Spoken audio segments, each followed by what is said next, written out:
We did a video like today's video about a month or so ago. I believe it was about the midway point of the NFL season. I post so many of these videos, it's kind of hard after a while to keep up, but I think we're at a point where it's good to kind of update our NFL playoff contenders or pretenders. We are closing in on the final stretch of the NFL regular season, which goes by so fast. This time of year goes by so fast. It seems like last week, it was week one. The season was kicking off.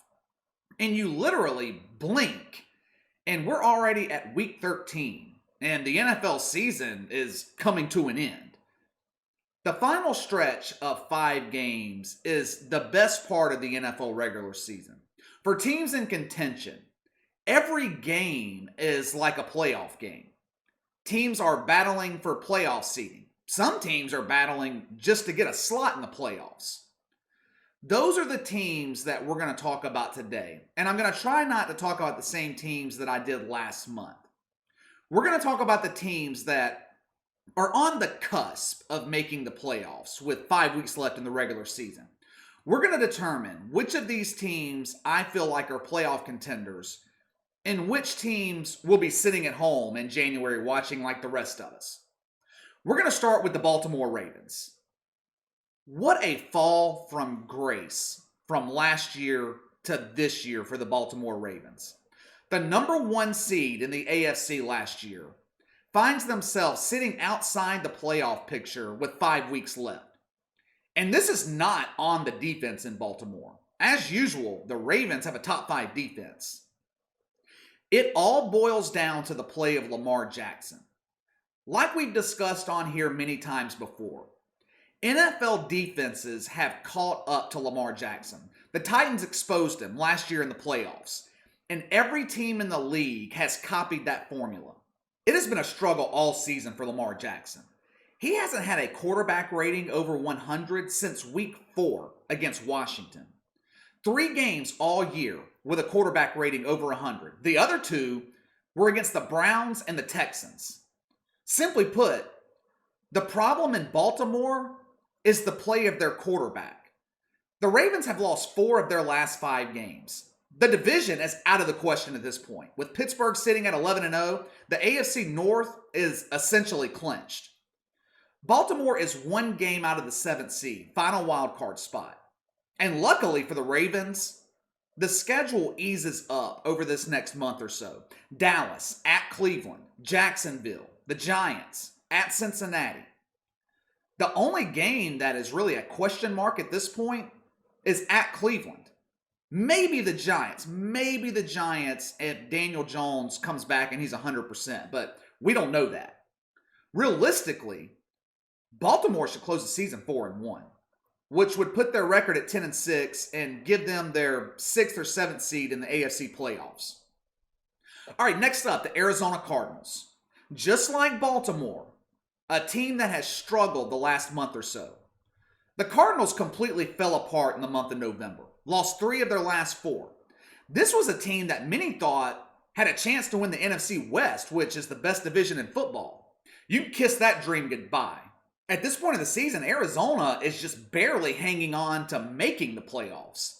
They're the 6th seed right now in the NFC, with San Francisco a game behind them and a surging Vikings team 1 game behind them as well. The Cardinals have been dreadful the last month. Honestly, they've looked like the typical Arizona Cardinals. Losing games they're supposed to win. There is no excuse for losing that game to Miami at home. There is no excuse for losing the game last week at New England.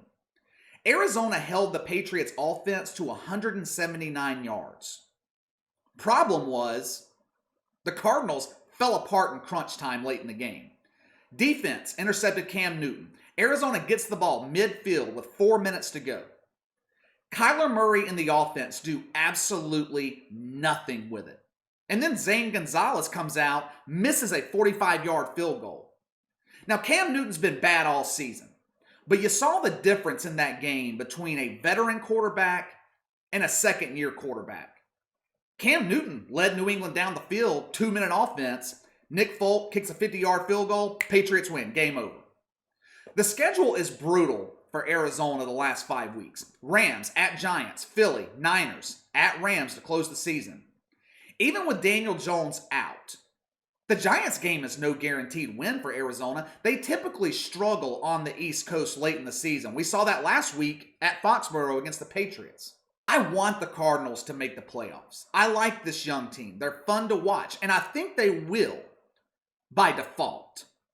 I don't see the Bears improving, and I can't put the Niners in the playoffs with Nick Mullins as their starting quarterback.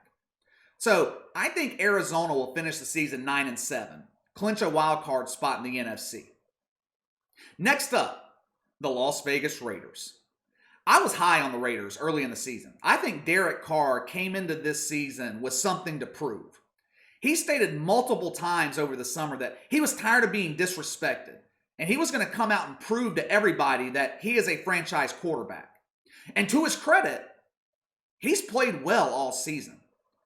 The problem I have with both Derek Carr and the Raiders is what I have seen from them all season, especially the last 6 weeks.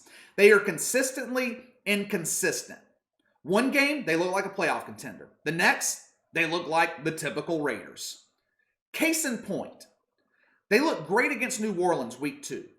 Blown out the following week by the Patriots. Come out, surprise the NFL by beating Kansas City on the road. Next week, blown out by Tom Brady and the Buccaneers.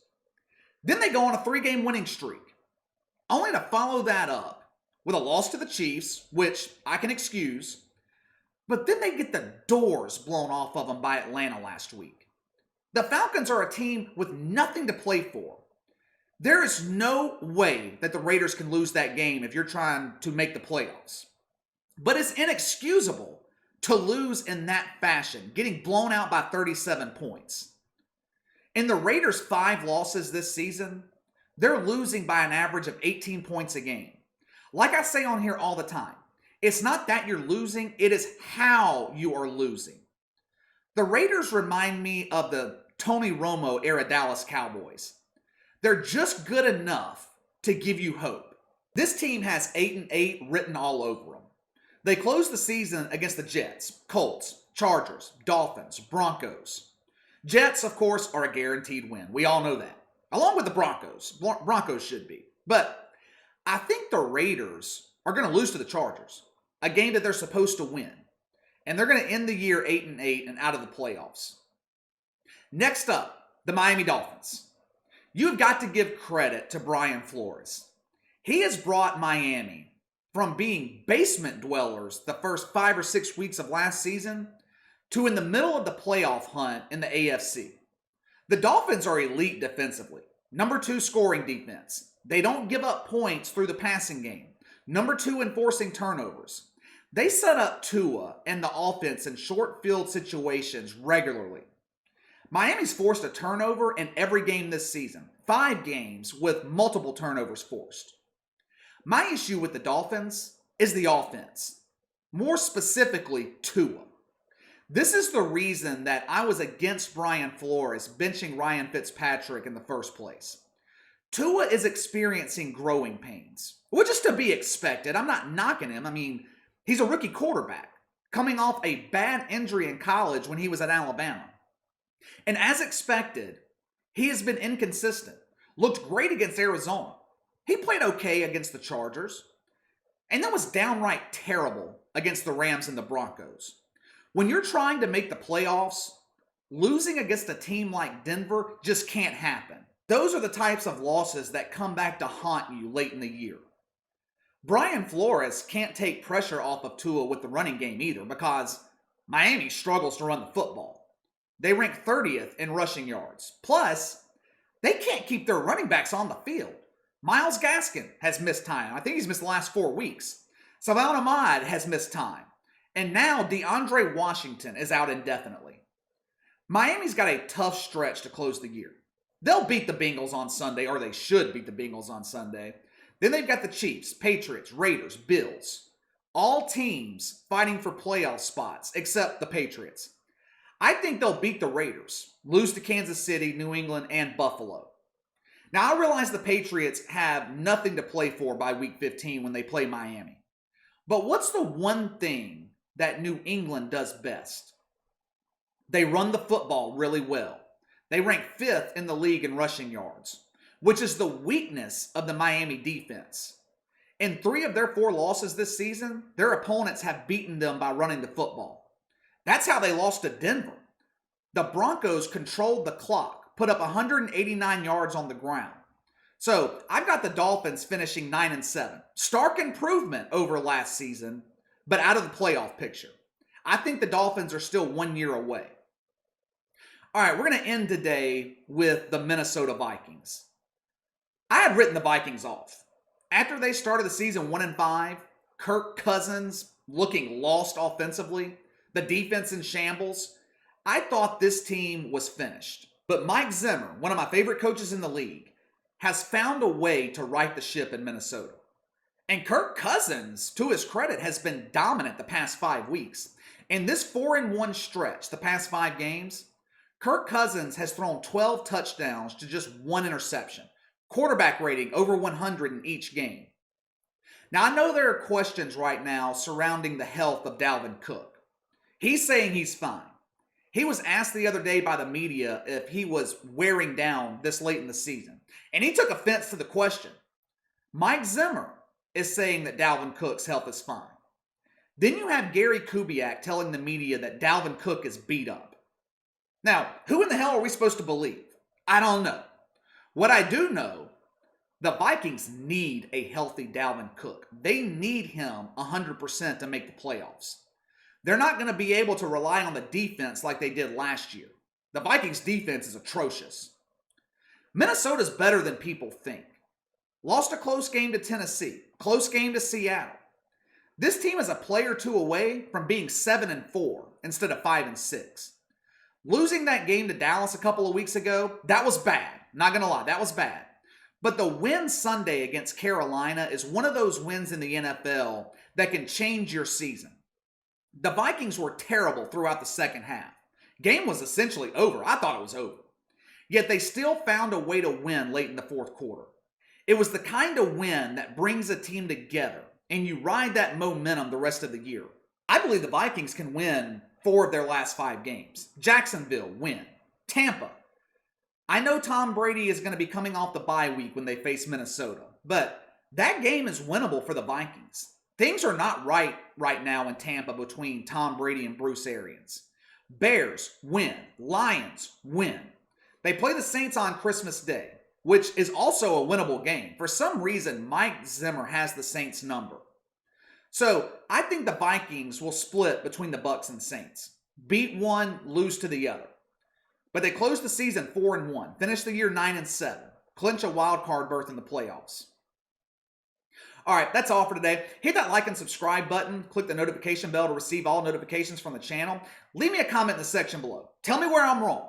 Tell me which team I have not making the playoffs that you think are going to make it. Or if I have a team making the playoffs and you don't think they will, let me know why. You can follow me on Twitter at KC_BTL84. Best way to contact me is by email at BTLKC84@gmail.com. I'll see you guys next time. Enjoy your weekend.